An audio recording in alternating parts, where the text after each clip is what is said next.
장애인 문화복지신문 제521호 제8면 기사입니다. 부천시 장애인가족지원센터 장애자녀 보호자 자조모임 간담회 실시. 부천시는 부천시 장애인가족지원센터와 지난 24일 복사골문화센터에서 2026년 장애자녀 보호자 자조모임 간담회를 열었다.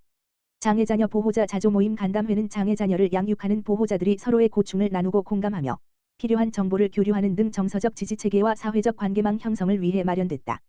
이날 간담회에는 장애자녀 보호자 15명이 참석해 양육 과정에서 겪는 어려움과 보람을 공유하며 공감대를 형성했다. 이어 매월 1회 운영할 정기모임 일정과 활동 방향, 토의 주제, 교육 내용 등을 논의하며 자조모임 운영 계획을 구체화했다.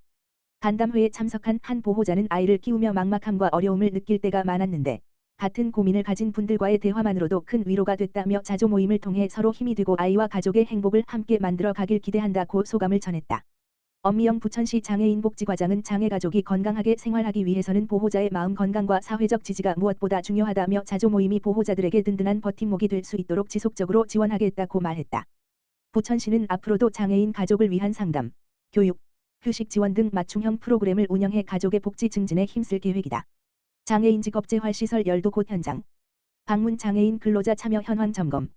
시흥시 시장 임병택는 지난 2월 23일부터 3월 25일까지 관내 장애인 직업재활시설 열도 곳을 순차적으로 방문해 장애인 근로자의 생산활동 참여 현장과 근로환경, 시설 운영 전반을 점검했다고 밝혔다. 이번 현장 점검은 장애인 근로자의 실제 작업 환경과 생산활동 참여 실태를 확인하고 개인의 능력과 적성에 맞는 직업활동을 통해 자립 기반이 안정적으로 마련되고 있는지를 점검하기 위해 추진됐다. 특히 생산 현장 참여 과정과 작업 환경의 안전성 확보 여부를 중점적으로 살폈다. 현재 시흥시 장애인 직업재활시설 열도 곳에서는 레드 전광판 조립 CCTV 조립 식품 제조 판촉물 제작 임가공 등 다양한 분야의 사업이 운영되고 있다. 각 시설은 특성과 전문성을 바탕으로 체계적인 직무 배치와 직업 훈련을 하며 장애인 근로자가 생산 과정에 주체적으로 참여할 수 있도록 지원하고 있다. 이러한 생산 활동은 일자리 제공을 넘어 장애인의 자립심을 높이고 지역사회 구성원으로 당당히 역할을 수행할 수 있도록 돕는 중요한 직업 재활의 기반이 되고 있다. 현장을 방문한 김현정 장애인복지과장은 장애인 근로자들이 각자의 자리에서 성실하게 업무에 임하는 모습을 직접 확인할 수 있어 의미 있는 시간이었다라며 안정적인 일자리 제공과 함께 안전한 작업 환경 조성을 위해 지속적인 관심과 노력이 필요하다라고 말했다. 시는 이번 점검을 계기로 현장 중심의 행정을 강화하고 장애인의 생산활동 참여 확대와 자립 지원을 위한 정책을 지속적으로 추진해 나갈 방침이다. 사랑의 터전 부천시 장애인 종합복지관의 4년 연속 후원. 부천시를 기반으로 활동하는 봉사단체 사랑의 터전이 장애인 복지 증진을 위한 지속적인 나눔을 이어가고 있다. 사랑의 터전은 지난 3월 24일 부천시 장애인 종합복지관에 후원금 500만 원을 전달했다. 이번 후원금은 장애예술인 발굴을 위한 아카데미 프로그램 운영에 사용될 예정으로 장애인의 문화예술 활동 참여 확대에 기여할 것으로 기대된다. 사랑의 터전은 부천시를 사랑하는 전 현직 공무원들의 봉사활동 조직으로 출발해 현재는 다양한 분야의 시민들이 함께하는 지역사회 공헌 단체로 성장했다. 특히 2023년 2월 복지관과 사회공헌 협약을 체결한 이후 매년 꾸준한 후원을 이어오며 지역 장애인 복지 향상에 실질적인 역할을 수행하고 있다. 복지관 관계자는 지속적인 관심과 지원을 바탕으로 장애예술인 발굴 및 육성 사업을 안정적으로 운영하며 지역사회 협력을 통해 장애예술인의 성장에 힘쓰겠다고 밝혔다. 시흥시 시민안전보험 연중 운영. 시흥시 시장 임병택는 각종 재난과 사고로부터 피해를 본 시민에 대해 생활 안정을 지원하기 위해 시흥시 시민안전보험을 연중 운영하고 있다. 시민안전보험은 자연재난과 사회재난 등 각종 예기치 못한 사고로 피해를 본 시민에게 보험금을 지원하는 제도다. 시민의 생활 안전망을 강화하기 위한 시 차원의 보장제도로 2020년부터 지속적으로 운영해왔으며 지난해에는 37건 6,535만 원을 지급하는 등 매년 청구 건수와 지급액이 증가하고 있다. 보장 대상은 시흥시에 주민등록을 둔 모든 시민, 등록 외국인 포함이다. 별도의 신청이나 가입 절차 없이 자동 가입되고 보험료는 전액시가 부담하며 타 보험과 중복 보장이 가능하다. 주요 보장 항목은 자연 사회재난 상해 사망 1,000만 원, 폭발 화재 붕괴 산사태 사고 사망 및 상해 후 유장해 1,000만 원 한도, 대중교통 이용 중 상해 사망 및 후 유장해 1,000만 원 한도, 강도 상해 사망 및 후 유장해 1,000만 원 한도, 스쿨존 교통사고 만 12세 이하, 부상치료비 1,000만 원 한도, 가스사고 사망 및 후 유장해 1,000만 원 한도, 물놀이 사고 사망 300만 원, 화상수술비, 수술 1회당 50만 원 등으로 폭넓게 지원한다.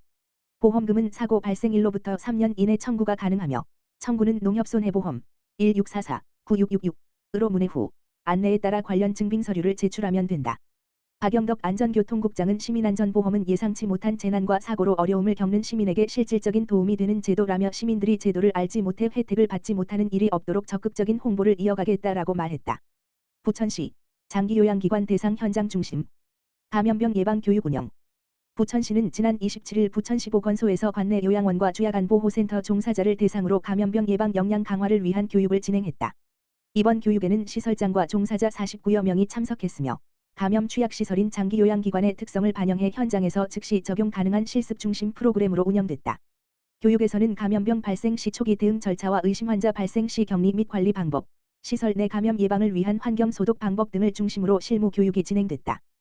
또한 손 위생과 개인보호구 사용 등 기본적인 감염관리 수칙부터 상황별 대응 요령까지 단계별로 안내해 현장에서 즉시 적용할 수 있도록 했다.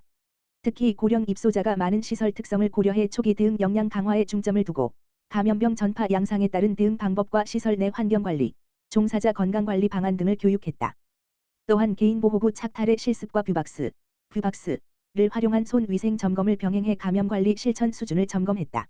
부천시는 이번 교육을 통해 감염 취약시설의 관리 수준을 높이고 감염병 발생 시 신속하게 대응할 수 있는 현장 대응 체계를 강화해 나갈 계획이다. 송정원 부천시 보건소장은 감염병 예방은 현장에서의 체계적인 관리와 종사자의 대응 역량이 핵심이라며 앞으로도 장기요양기관 특성에 맞는 실무 중심 교육을 지속 운영해 감염병 발생 시 신속하게 대응할 수 있는 현장 대응력을 강화해 나가겠다고 말했다. 장기요양기관 교육 관련 문의는 부천시 보건소 감염병관리과 지역번호 032-625-4465로 하면 된다. 부천시 바우처 제공기관 대상 행정 시스템 교육 추진. 부천시는 지난 27일 시청 소통마당에서 지역사회 서비스 투자사업 제공 인력을 대상으로 디지털 행정관리 시스템 교육을 실시했다. 교육은 올해 디지털 행정관리 시스템 시범 운영에 대비해 제공기관 종사자의 시스템 이해도를 높이고 현장 활용 능력을 강화하기 위해 추진됐다. 이날 교육에는 바우처 제공기관 종사자 약 100명이 참석했으며 경기도 지역사회서비스지원단 주성희 팀장이 강사로 참여해 시스템 운영 전반에 대한 이해와 실무 적용 방법을 중심으로 교육을 진행했다. 교육은 행정관리 시스템 이해와 구성, 사용 방법 안내, 질의응답 순으로 진행됐으며 실제 업무에 적용 가능한 내용 중심으로 운영됐다. 특히 시스템 기능과 행정처리 절차에 대한 설명과 질의응답을 통해 현장 종사자의 이해도를 높이는 데 중점을 뒀다. 시는 이번 교육을 통해 디지털 기반 행정체계 정착과 함께 제공기관의 업무 효율성이 향상될 것으로 기대하고 있다. 모영미 돌봄지원과장은 디지털 행정관리 시스템이 현장에서 안정적으로 활용될 수 있도록 지속적인 교육과 지원을 이어가겠다며 앞으로도 제공기관과 협력해 서비스 운영의 효율성을 높여나가겠다고 말했다. 부천시는 지역사회 서비스 투자 사업의 원활한 운영을 위해 제공기관 대상 교육과 현장 지원을 지속 추진할 계획이다.